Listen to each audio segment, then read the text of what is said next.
Sipas transmetimit të Omer ibn Hatabit, i dërguari i Allahut ka thënë: do t'i mbështeteshit Allahut siç duhet, do të furnizoheshit ashtu si çdo që dalin të rritur në mëngjes dhe në mbrëmje kthehen të ngopur. Bismillahirrahmanirrahim. Elhamdulillahi rabbil alamin, wa salatu wa salamu ala rasulina Muhammad wa ala alihi wa sahbihi ajma'in wa ba'd. Falëndrimi dhe lavdrimi takon Allahut të Madhërisëm, selavat dhe selam i dërgojmë Muhammed Mustafa sallallahu alaihi wasallam, familjes së tij, shokëve të tij dhe gjithë atyre që ndjekin dhe do ta ndjekin në rrugën dhe sunetin e tij deri në ditën e gjykimit. Shikues të nderuar, fillimisht ju përshëndes me përshëndetjen islame, assalamu alaikum wa rahmatullahi ta'ala wa barakatuh. Pra, edhe një herë falenderojmë Allahun e Madhërisëm, falenderojmë Miftinin dhe riasetin e BFI që na mundsuan këtë emision, gjithashtu falenderojmë edhe stafin dhe ekipin e Radio Televizionit të Maqedonisë, redaksionin e gjuhës shqipe për këtë mundësi. Unë për sot kam zgjedhur një temë, megjithse kemi shumë tema në të cilat mund të flasim, unë kam zgjedhur një temë që është shumë aktuale, është një temë që na ka brengosur të gjithëve, është një temë gjithsesi bëhet fjalë për krizën ekonomike, krizën financiare, kemi edhe krizën energjetike. Pak më parë patëm edhe krizën shëndetësore, që gjithashtu ende nuk jemi rimëkëmbur sa duhet nga ajo. Pra, frika e krizës na ka mbërthyer të gjithëve. Dhe unë do t'i them, prandaj do t'i shfrytëzoj këto minuta që kam në dispozicion për të thënë jo diçka se do të dalim nga kriza, jo diçka që prek lëmin e ekonomisë, pasi unë nuk jam ekonomist. Megjithatë, në pikpamjen islame, unë do të them, kuptohet në dritën e fjalëve të Allahut të Madhërisëm, ajeteve dhe disa fjalëve dhe haditheve të profetit tonë sallallahu alaihi wasallam, do të përpiqem të them disa gjëra për shkaqet e mundshme që kanë çuar në këtë krizë. Të them edhe disa këshilla që sadopak t'u lehtësoj shikuesve, t'u lehtësoj besimtarëve dhe shikuesve në përgjithësi ballafaqimin e tyre me këtë krizë. E para e punës, dua fillimisht t'i siguroj shikuesit për disa gjëra.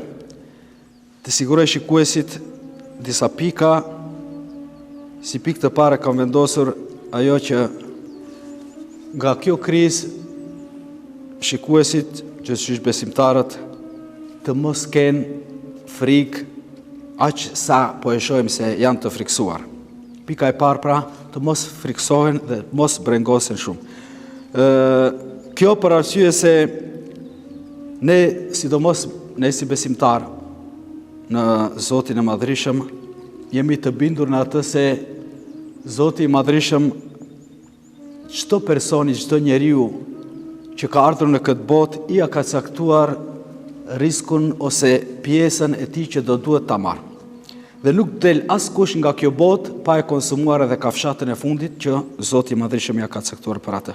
Prandaj, duhet jemi të sigurt në këtë pikë, në këtë aspekt dhe nuk duhet të friksohemi shumë. Pasi kriza pasqyrohet në të shumtën e rasteve dhe tek shumica e njerëzve, pasqyrohet në rritjen e çmimeve.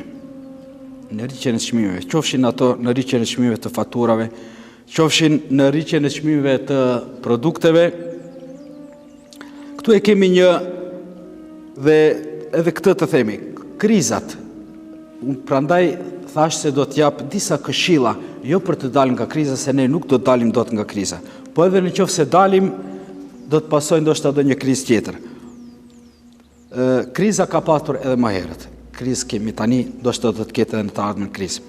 Pra, kemi shkëputur një pjesë të një nga dietarëve islam që tregon pikërisht për momentin që edhe në atë kohë ka pasur rritje të çmimeve, një dietar islam i cili është quajtur Ebul Hazim, dhe njerëzit kanë shku dhe janë ankuar të ai, duke i thënë, o Ebul Hazim, a nuk e shikon hallin ton dhe në tregje janë rritur çmimet, dhe çfarë të bëjmë, çfarë na sugjeron të bëjmë? Ebul Hazim është përgjigjur me një përgjigje të bukur, shumë të bukur, dhe ai ju tha dhe ju drejtua atyre, përse duhet të brengoseni për këtë çështje? As pak nuk duhet të brengoseni për këtë çështje. Dhe pasoi pastaj përgjigja, dhe tha, inna alladhi yarzuquna fi ar-rukhsi huwa alladhi yarzuquna fi al-ghala. Ai tha, duke aluduar në Allahun e Madhrishëm, që na begaton dhe që na jep risk kur çmimet janë të ulta, është po ai i cili do të na begatoj dhe do të na sjell riskun edhe kur janë çmimet e larta. Prandaj në këtë aspekt nuk duhet të brengosemi shumë. Ajo që kërkohet prej nesh, domethënë të kemi bindje dhe siguri në Allahun e Madhrishëm dhe të mbështetemi në Allahun e Madhrishëm. Gjëja e dytë që dua gjithashtu të siguroj shikuesit është se çdo krizë ekonomike, qoftë ekonomike, qoftë shëndetësore, çfarë do qofshin kriza, ato asnjëherë nuk kanë qëndruar për gjithmonë. Edhe kjo krizë do të mbaroj. Megjithse, para kësaj ne kishim edhe krizën shëndetësore, siç e përmendëm, dhe pa u rimëkëmbur mirë, na mbërtheu kriza ekonomike. Kriza ekonomike, kriza financiare. Dhe bashkë me këtë krizë, pra erdhi edhe kriza energjetike.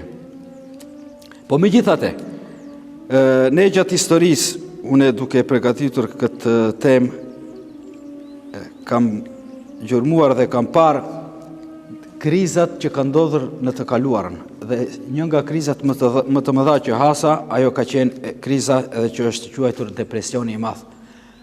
Megjithse, pra ka filluar në Shtetet e Bashkuara të Amerikës në vitin 1929 dhe rikuperimi apo dalja përfundimtare nga kriza ka qenë diku para fillimit të luftës së parë botërore. Megjithatë, rikuperimi ka filluar 5 vite mbas fillimit të krizës, diku në vitin 1933. Sidoqoftë, e pam ne kishim Covidin, dolëm nga Covidi. Jo të plotësisht, por megjithatë dolëm. Më afër nesh në vitin 2008, 2013, 2014, po ashtu kishim krizën e recesionit. Edhe nga ajo krizë dolëm. Pra, krizat pasojnë njëra tjetrën dhe nuk mbesin.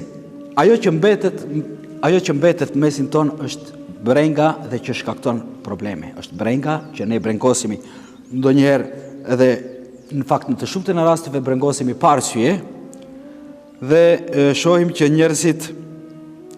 njerëzit sikur në krizën e depresionit të madh fillojnë madje edhe binë në depresion në gjendje që nuk do të duhej të ishte ashtu. Pra, kriza është një situatë, edhe po t'i referohemi në fjalor, pra janë situata dhe janë periudha të caktuara që megjithatë kalojnë. Gjëja tjetër që dua t'i siguroj besimtarët dhe shikuesit në përgjithësi. Kriza, thash, çfarë do qofshin ato? Madje edhe krizat në familje që mund t'i ketë njeriu. Krizat në shoqëri. Këto besimtari i përjeton si sprov nga Zoti i Madhrishëm. Dhe nëse këtë ne e përjetojmë si sprov, e që është sprov, atëherë Allahu i Madhrishëm na ka mësuar se si mund të dilet nga sprova dhe cila është rruga dhe mënyra më e lehtë për ta përballuar sprovën. Tani në këtë moment, tiparet e krizës që ne përjetojmë janë nëse vendosim në kontekst të asaj që Allahu i Madhreshëm flet për sprovat në Kur'anin famlar, do ta gjejmë veten pikërisht në ato që Allahu i Madhreshëm përshkruan. Thot Allahu i Madhreshëm: وَلَنَبْلُوَنَّكُمْ بِشَيْءٍ مِنَ الْخَوْفِ وَالْجُوعِ وَنَقْصٍ مِنَ الْأَمْوَالِ وَالْأَنْفُسِ وَالثَّمَرَاتِ وَبَشِّرِ الصَّابِرِينَ. Allahu i Madhreshëm thot, do t'ju sprovojmë, pra njerëzit do t'i sprovoj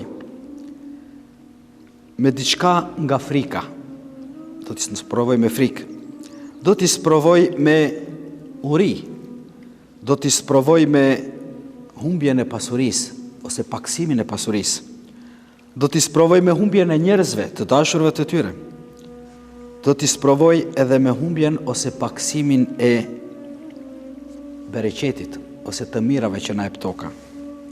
Dhe në fund Allahu i Madhreshëm thot: "Wa bashiri sabirin", por përgëzim ose përgëzoi ata që bëjnë durim. Na jep me di Allahu i Madhreshëm që pika e parë është njeriu duhet të durojë, të tregohet durimtar.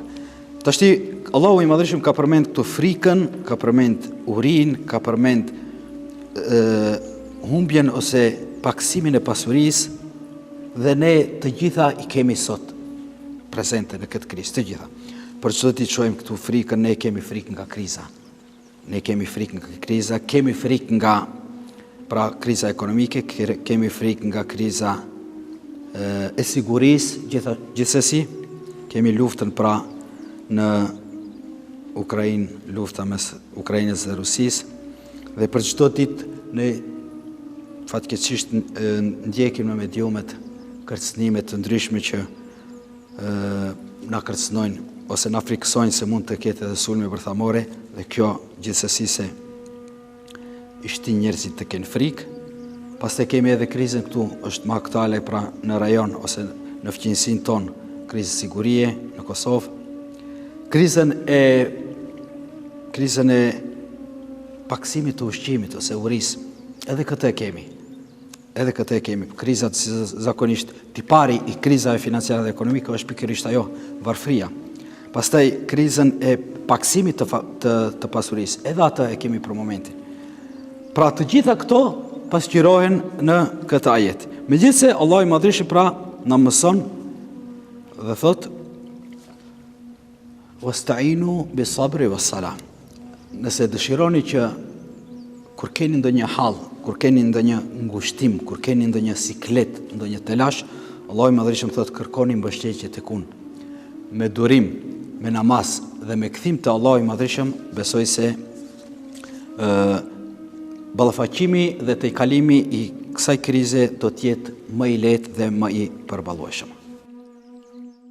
Përcillet nga Habe dhe Seva, djemt e Khalid el Esedit. Pejgamberi sallallahu alaihi wasallam ishte angazhuar me rregullimin e një gjëje, ndërsa ne ju ofruam dhe ndihmuam. Ai na tha: "Mos u bëni të pashpresë në lidhje me riskun, furnizimin, përderisa i lëvizni kokën, jeni gjallë. Nën halin njeriu të kuqe sullak, pastaj Allahu xhaleshanuhu i jep riskun, furnizimin." Cilat janë shkaqet e krizave? Në këtë kontekst, në këtë aspekt gjithësisht, pasi unë thash edhe në fillim nuk jam ekonomist dhe nuk dua t'i qasem nga ky aspekt, por do t'i qasem kësaj problematike në aspektin islam. Pasi t'i përmendim disa fjalë të Allahut të Madhreshëm, ne do të analizojmë vetë gjithësisht nëse i analizojmë këto ajete dhe thënje të Allahut të Madhreshëm, ne do të kuptojmë se mbase mund të jemi burim i krizës vetë njeriu mund të jetë. Shkojmë me përmendjen e fjalëve të Allahut të Madhreshëm, pra ajetin e parë që kam zgjedhur është Allahu i Madhreshëm thotë: "Wa man a'rada an dhikri fa inna lahu ma'ishatan dhamqa." Kush ja kthen shpinën udhëzimit tim, ne do t'i bëjmë që ai të ketë jetë të ngushtuar dhe jetë të vështirë. Pra, me ishetën dhanka, është ajeti i parë. Ajeti i dytë është ku Allahu i Madhreshëm thotë: "Wa ma asabakum min musibatin fa bima kasabat aydikum." Nëse ju thot goditeni me ndonjë sprov, ndonjë telash ose me ndonjë problem, fe bima kesemet e idikum, ajo është si rjedhoj dhe pasoj e asaj që ju keni vepruar. Dhe ajeti i tretë, wa kedhalike nuwalli ba'd adh-dhalimin ba'dan bima kanu yaksibun, dhe ne thot u dërgojmë disa njerëz të padrejt, disa zullumqar në mesin e disa njerëzve të padrejt për ata që ata kanë vepruar. Nëse shikojmë këto ajete, del se thash kjo është nga pikpamja islame. Dhe kjo nuk është ndonjë akuzë që dua të akuzojmë besimtarët, se dua të akuzojmë njerëzit se ata janë fajtorët që ka ardhur kriza. Jo. Kjo është si rjedhoj e asaj që ndoshta jeta e bën të tillë që nga njerë edhe nuk mund t'i shmangen njerëzit. Por kryesisht burimi i krizës dhe burimet të gjitha krizave, qoftë a pajtohen ekonomistët me atë ose nuk pajtohen, me sa kam parë, me atë pak informacion që kam nga aspekti ekonomisë, por me atë që shumë informacione që kemi nga jeta reale dhe nga ajo që shohim, gjithsesi se burimi i krizës janë padrejtësit. Burimet e krizave janë kryesisht padrejtësit dhe zullumet që bëhen ndaj njëri tjetrit, që bëhen nga qarqe ose grupet të saktuar. Por, Allahu i Madhreshëm thotë se ne i kemi kthyer shpinën udhësimit të Allahut, i kemi lënë pas dore urdhresat të Allahut, i kemi lënë pas dore gjërat që Allahu i Madhreshëm urdhron që ne t'i bëjmë, dhe gjithsesi ato janë në dobin tonë, dhe prandaj si rjedhoj dhe si pasoj ne do të presim të vinë kriza dhe kriza në forma të ndryshme, një farforme si dënim për ata. Ajeti i tretë është interesant. Allahu i Madhreshëm thotë: "Wa kadhalika nuwalli ba'd adh-dhalimin ba'dan bima kanu yaksibun."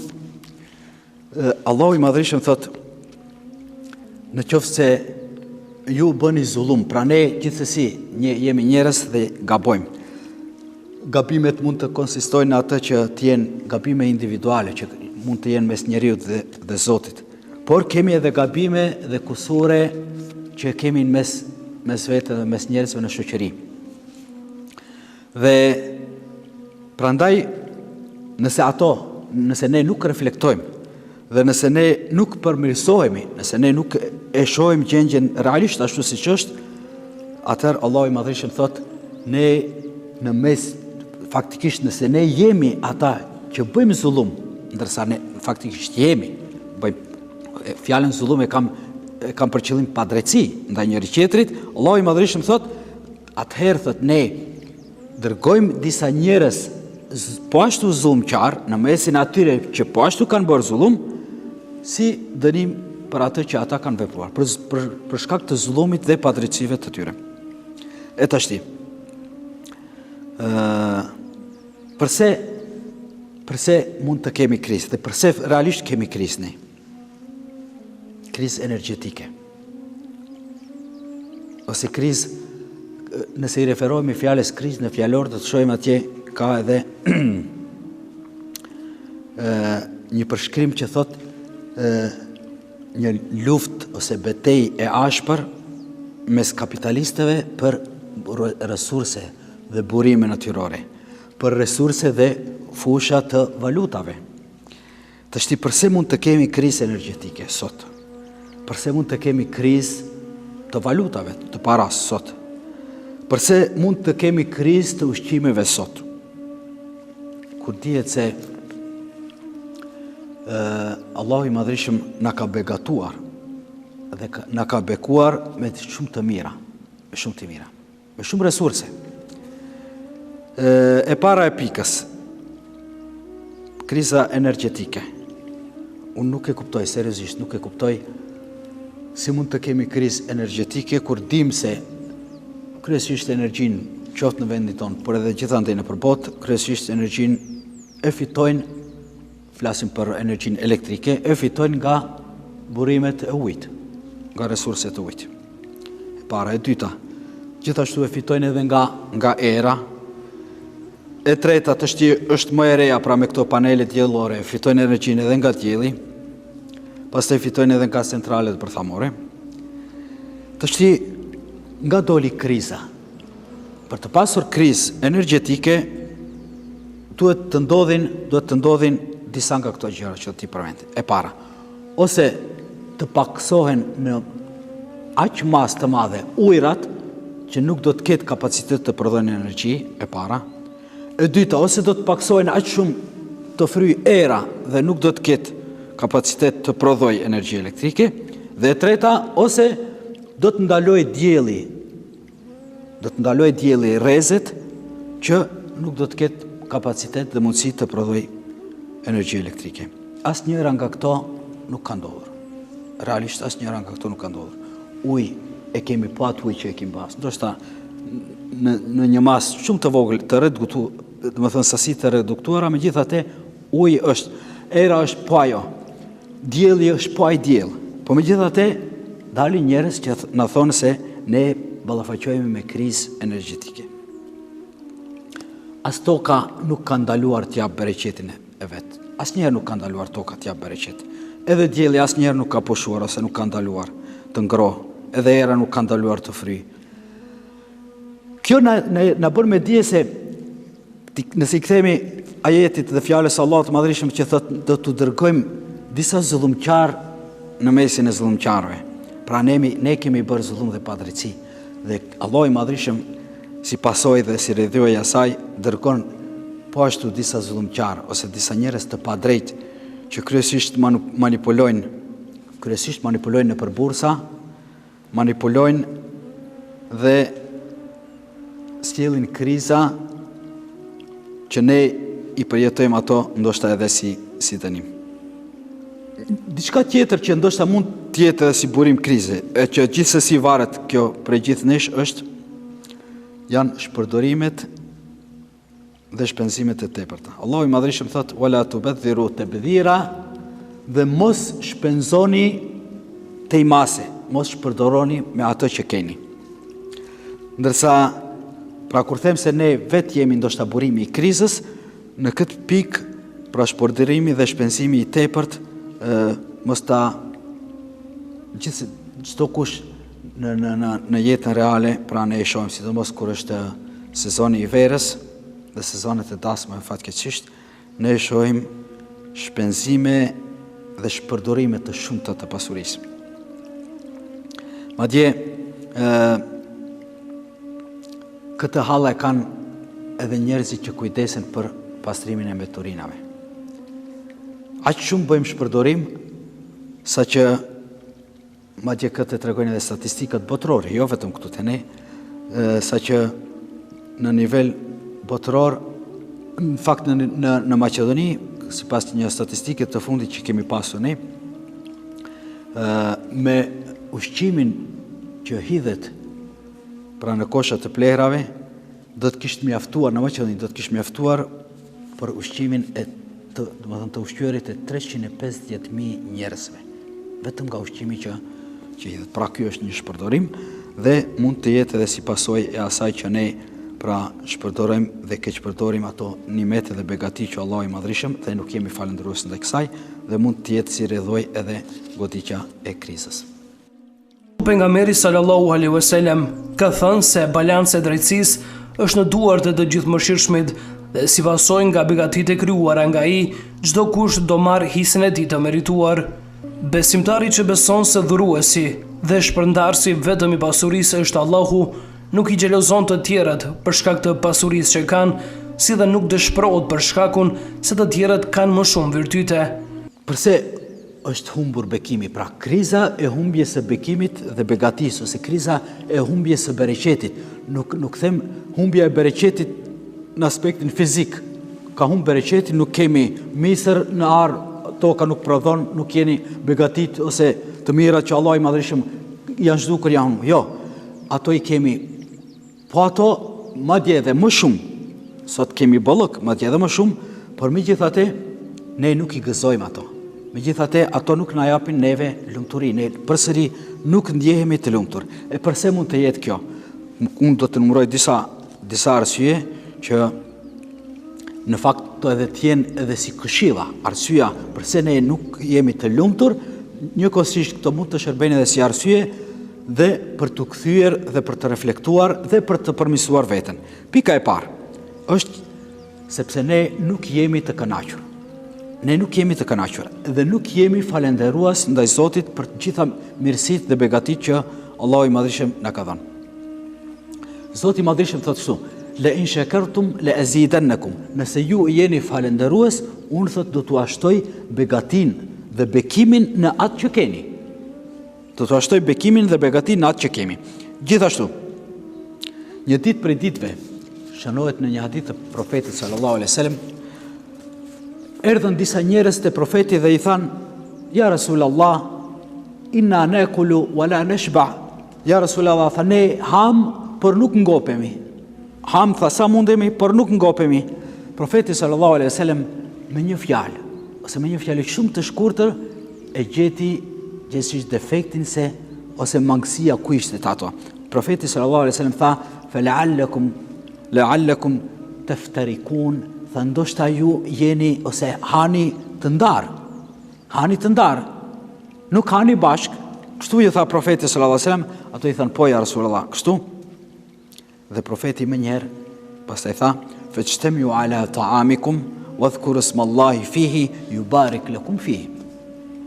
Nëse dëshironi, thot, që Allahu i Madhërisht t'ju begatoj dhe t'ju jap bekim në atë që hani, atëherë thot ju bashkohuni, domethënë hani të gjithë bashk. Pastaj para se të filloni të hani, përmendja emrin e Allahut, ose siç e njohim ne në masat e tjera, bismillah, bëni bismillah para se të ulni dhe yubarik lakum fihi, Allahu i Madhërisht thot do t'ju begatoj dhe të jap bekimin e tij në këtë ushqim. Pra, hani bashk. Fatkeqësisht ne tashti thuaj se në çdo familje këtë kemi pasur më herët. Është ditur kur hat mëngjesi, është ditur nëse hat dreka, kur hat darka, kemi pasur sofrat tona. Sofrat, të gjithë rreth sofras. Dhe prandaj ajo sofër ka patur bereqetin e saj. Prandaj ushqimi që kemi ngrënë atëherë ka qenë i bereqetshëm dhe i begatshëm dhe ka mjaftuar. Ndërsa sot ne po ballafaqohemi me këtë problem, me problemin e të ushqyerit bashk. Ky problem është në çdo familje. Të gjithë ham një nga një. Të gjithë ham një nga një. Edhe tash, nëse mendojmë shkurt, mund të themi kështu një formulë shumë e shkurt. Hani bashk, ulen faturat. Hani bashk, ulen faturat. Nëse doni pak më gjerë, nëse vjen prindi, han ushqim, patjetër që zonja e shtëpisë duhet t'ja përgatisë ose duhet t'ja ngrojë ushqimin. Pas gjysmë ore vjen djali i madh. Përsëri duhet ndizen shporetët dhe të ngrohet. Pastaj vin djali i vogël, pastaj vin vajza, e kështu me radhë, sa antar të familjes, domethënë shporeti duhet ndizet, nëse e marrim kështu, shporeti duhet ndizet për një ushqim 10 herë. E prandaj pastaj ne mos habitemi me që na vijnë faturat e larta. Pra, pejgamberi sallallahu alajhi wasallam rekomandoi që ne të ham bashk. Këtu ka përmend pejgamberi sallallahu alajhi wasallam bashkimin. E dyta, sinqeriteti dhe drejtësia në tregti. Pejgamberi sallallahu alajhi wasallam edhe këtu përmend diçka interesant që realisht ne e shohim të kundërtën e kësaj që ka rekomanduar profeti sallallahu alajhi wasallam. Thot pejgamberi sallallahu alajhi wasallam: "El bay'ani bil khiyari ma lam yatafarraqa." Thot shitësi dhe blerësi kanë mundësinë e zgjedhjes të largohen nga shitblerja në qoftë se ata nuk kanë hyrë më në aktin e shitblerjes. Por në qoftë se hynë, thot, në aktin e shitblerjes, thot pejgamberi sallallahu alajhi wasallam: "Fa in sadaqa wa bayyana yubarik lahuma fi bay'ihuma." Në qoftë se thot ata në shitblerjen e tyre janë të sinqertë dhe janë të drejtë, Allahu i Madhërisht thot jep begati dhe bekimin e tij në këtë shitblerje. Dhe e kundërta e kësaj: "Wa in katama wa kadhaba muhikat barakatu bay'ihima." Dhe në qoftë se ata tregojnë të padrejtë, të pasinqertë, duke fshehur diçka ndaj njëri tjetrit dhe duke u përpjekur të mashtrojnë njëri tjetrin, Allahu i madhërisht, pejgamberi thot sallallahu alaihi wasallam, muhikat barakatu bai'ihima, Allahu thot e heq begatin dhe bereqetin e asaj tregtie. Kjo është fatkeqësisht është prezent në kohën tonë. Dhe mund të jetë një nga burimet e krizës, mund të jetë një nga burimet e padrejtisë që ne bëjmë ndaj njëri tjetrit. Pra, në për tregje, në për markete, në për dyqane, ndodhin këto mashtrime. Ndodhin këto kur njerëzit fshehin gjërat, ndodhin këto kur njerëzit nuk tregojnë të sinqert dhe transparent, ndodhin këto kur njerëzit përpiqen të mashtrojnë njëri tjetrin dhe si rjedhoi Allahu i madhërisht pra e heq begatin dhe bereqetin e asaj tregtie. Nuk do të thotë se hiqet përfitimi material, ai mund të fitojë shumë nga ajo tregti. Ai mund të fitojë, por nuk e gëzon fitimin e asaj tregtie që bëhet në këtë mënyrë. Pastaj, shkak për humbjen e begatisë dhe nimeteve mund të jetë edhe, në fakt është edhe ajo që duhet të kemi kujdes se si e fitojmë pasurinë tonë, si e fitojmë riskun tonë. Allahu i madhëshëm, elhamdulillah, neve na ka dhënë resurse dhe burime të mjaftueshme. Dhe ashtu si thot Allahu i madhëshëm, wa in ta'uddu ni'matallahi la tuhsuha, nëse përpiqeni ju të numëroni mirësitë dhe begatit që ju kam dhënë, Allahu i madhëshëm thot ju nuk do të mund të shkruani ato, të numëroni ato. Dhe prandaj, në gjithë këtë, ne përsëri i bëjmë padrejtësi vetvetes dhe padrejtësi ndaj të tjerëve dhe përsëri përpiqemi që pasurinë tonë ta fitojmë pa i zgjedhur mjetet, domethënë nuk i zgjedhim mjetet se si të arrijmë te pasuria. Edhe nëse ato mënyra ose rruga është haram, ne nuk brengosim dhe nuk e kemi dert fare për këtë. Pra, duhet të kujdesemi çdo kush prej neve, sidomos ata që marrin paga. Duhet të kujdesen në masë të madhe, sa të munden, ai meritojmë realisht të paga. Pra duhet ta meritojmë pagën që e marrim, e para. E dyta, duhet të shikojmë veten nëse fitojmë në mënyrë të pandershme, ose në mënyrë që Allahu i madhërisht e ka ndaluar. Këto për fat keq janë shumë prezente. Është një thënie shumë e bukur, e shkurt.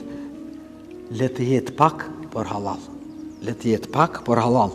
E këtu është ajo pak por halal, këtu është begatia dhe bereqeti dhe Allahu i madhërisht jep kënaqësinë atë. Një hadith tjetër.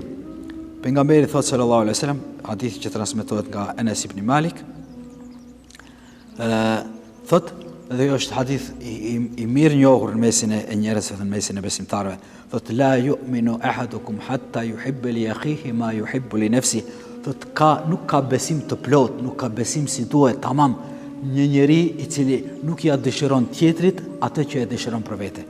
Dhe sa fatkeqësisht ne, sidomos kur e patëm krizën e Covidit, pas i kishim ato izolimet që u mbyllëm, pastaj na friksuan se do të humben mallrat në dyqane dhe ne fatkeqësisht e pam aty se sa jemi solidar mes nesh, fatkeqësisht. Dhe sa e kemi ne nivelin e besimit në Allahun e madhrishëm, sa e kemi të plot. Pra ne i pam ato pamje të trishtuese dhe ato pamje që mund të them lirisht të turpshme, kur njerëzit, normalisht ata që kishin mbushnin një shportat e tyre pa pasur konsiderat për njerëzit tjerë që ndoshta nuk kanë. Madje mbase kjo në pikën paraprake që përmendëm, të kemi kujdes nga pasuria haram, se si e fitojmë. Nëse atë pasuri haram nëse pasurin e fitojmë në mënyrë jo të ndershme dhe haram, dijeni se gjithsesi Allahu i madhrishëm të ta bëjë që është ajo thënia turke, haram ka ardhur, haram do të shkojë. Haram kelti, haram kitti. Po, është shumë e vërtetë ajo. Dhe këtë po ashtu e tregojnë kur e kishim krizën e Covidit dhe kur u bëheshin ato rëmuja nëpër markete. Këtë e tregojnë po ashtu ata njerëzit që punojnë në mbledhjen e mbeturinave, duke treguar se njerëzit aq shumë kanë marrë të pangopur, individualista, aq shumë kanë marrë, domethënë mall kanë blerë dhe pastaj ai mall ju ka prishur. Dhe ai mall ka përfunduar në kosh të plerave. Fatkeqësisht. Pra këto janë disa pikpamje në aspektin islam, ose disa që mund të llogaritin ndoshta edhe si shkaqe, pra për që njeriu mund të jetë në krizë. Njeriu realisht ne kemi krizë, ballafaqohemi me krizë. Megjithatë thash nuk duhet na friksoj kjo temase, për shkak se ne edhe në të ardhmen do të bëj. Madje ne si popull, ne gjithmonë thuaj se kemi qenë në një krizë konstante dhe nuk e kemi pasur aq dert. Po megjithatë, nëse ne reflektojmë dhe u kthehemi këshillave që përmenda fjalëve të Allahut të Madhëshëm dhe fjalëve të pejgamberit sallallahu alejhi wasallam dhe gjendjes reale që e shohim ne në mesin e besimtarëve ton, fatkeqësisht ne do të shohim se mund të jemi vetë ne ata që nga rrjedh kriza. Çka duhet të bëjmë ne? Duhet të bëjmë gjithë ato që e përmenda, që ndoshta mund të jetë si rrjedhoj e sjelljeve tona, pra duhet të ndryshojmë sjelljen tonë. Duhet të bëhemi faktikisht njerëz më të mirë. Duhet të kthehemi te Zoti jon me lutjet tona. Duhet të mbështetemi Zotit ton, sepse ai, nëse Allahu i Madhërisht thot, shikoni se interesant. Thot pejgamberi sallallahu alejhi wasallam, ata njerëz në çfarëdo situate që të gjenden, ata njerëz që mbështeten në Allahun e Madhërisht, që mbështeten plotësisht në Allahun e Madhërisht, në vullnetin hyjnor të Allahut të Madhërisht.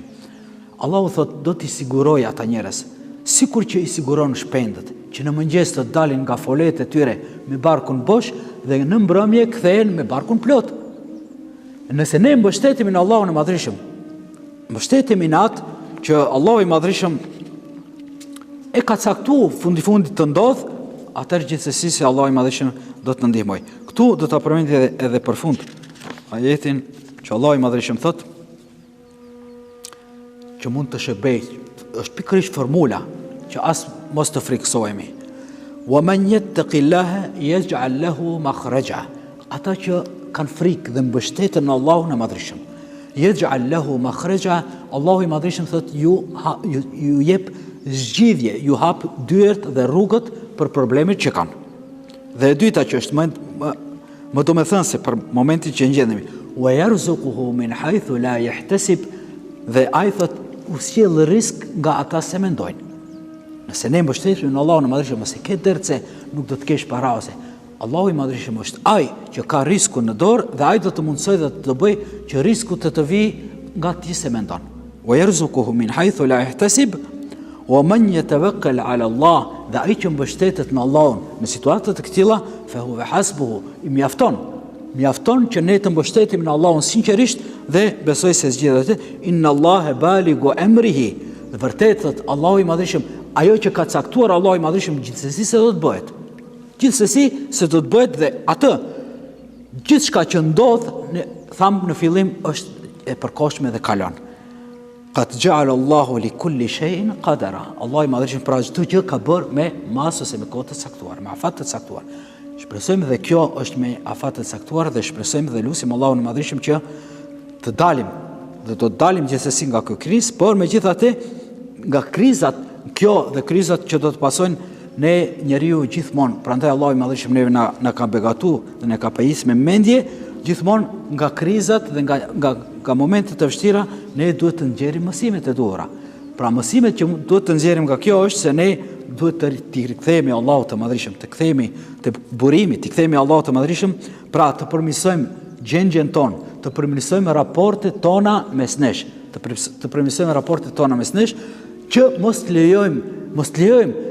Pejgamberi tha, nuk është besimtari i vërtet ose nuk ka besimin sa duhet ai që nuk ja mendon të tjetrin. Nëse ti nuk dëshiron për vete, nëse ti nuk dëshiron për fëmijët dhe familjen tënde që dikush të bjerë në depresion, si mund ta lejosh që të shef se dikush nga fëmijët ose miqt ose njerëz të tjerë, domethënë kanë rënë grackë kësaj frike, kësaj që na ka pllakosur kjo krizë, dhe dikush bie në depresion. Atëherë ne duhet jemi ato që nuk duhet ta lejojmë këtë punë. Megjithëse ndodhin, po prandaj Allahu i Madhërisht pejgamberi sallallahu alajhi wasallam përmendi la'allakum taftarikun, do sa ju jeni të ndarë. Po, ne ajo që sot jemi të ndarë. Ne për fat të keq këtu në xhami të gjithë falemi bashkë në një saf. Por kur dalim nga xhamia të gjithë jemi të ndarë. Askush nuk do t'ja di hallin tjetrit dhe kjo është gabim. Pra kjo duhet të përmirësohet në mënyrë që t'i bëjmë ballë kësaj dhe çdo krize tjetër. Padyshim, nëse mbështetemi në Allahun e Madhërisht dhe veprojmë dhe punojmë sipas këshillave dhe të pejgamberit sallallahu alajhi wasallam, gjithsesi se përballja do të jetë më e lehtë dhe do të kaloj më lehtë. Pra në fund të lutim Allahun e Madhërisht që këto këshilla të bëjnë dobi të shikuesit tan, lutim Allahun e Madhërisht që të na ndihmoj që sa më shpejt dhe sa më lehtë, pra me ndihmën e tij inshallah të dalim nga kjo kjo krizë. Selamullahi alaikum wa rahmatullahi wa barakatuh.